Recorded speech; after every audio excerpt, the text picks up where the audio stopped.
I'm Taylor. I'm Fred. And we are in Vietnam. Yeah, we've been here for 5 days. It's been great. We've been healthy, we've been happy.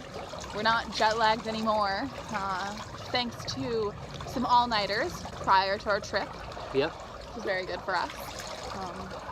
The weather is changing right now a little bit. We're in a pool and the clouds are coming in. So we're gonna make it short and sweet.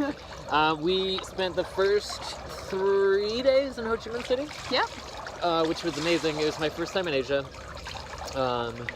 And I found every little moment and every little thing very stimulating and exciting and different. And it was great. I loved it.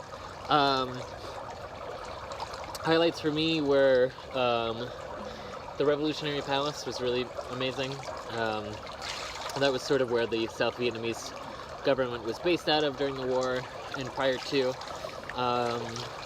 And the Bente Market.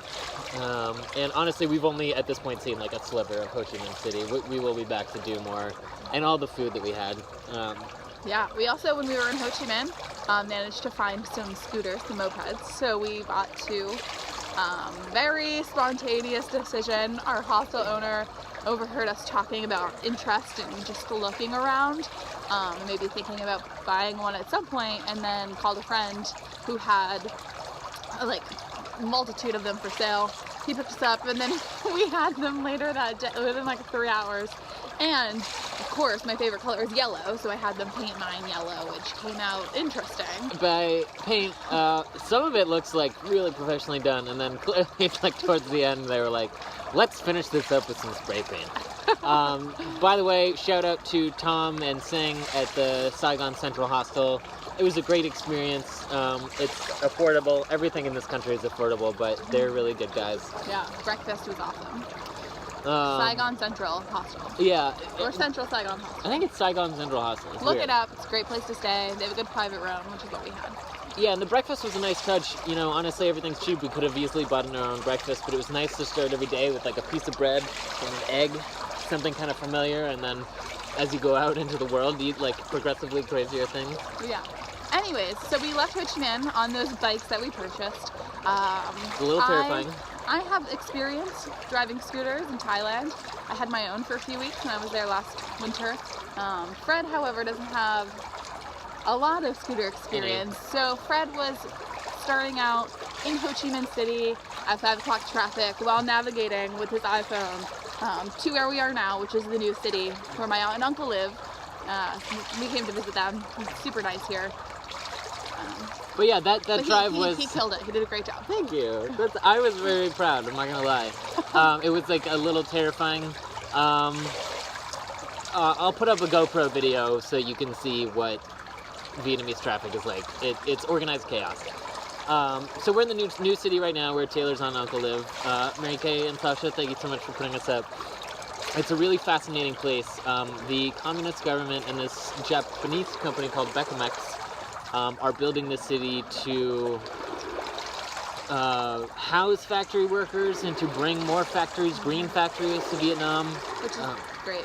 Yeah, it's a good thing. But because it's called the new city and it's pretty new, there are a few skyscrapers and like hotel / really nice condo apartments, which is what we're in front of right now.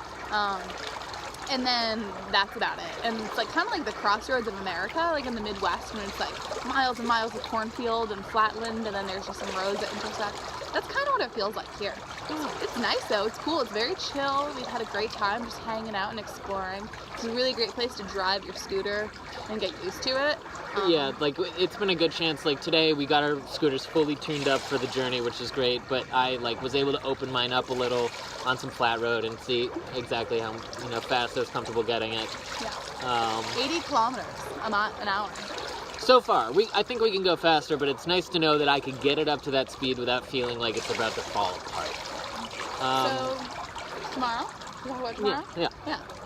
So, so tomorrow morning we are departing from the new city.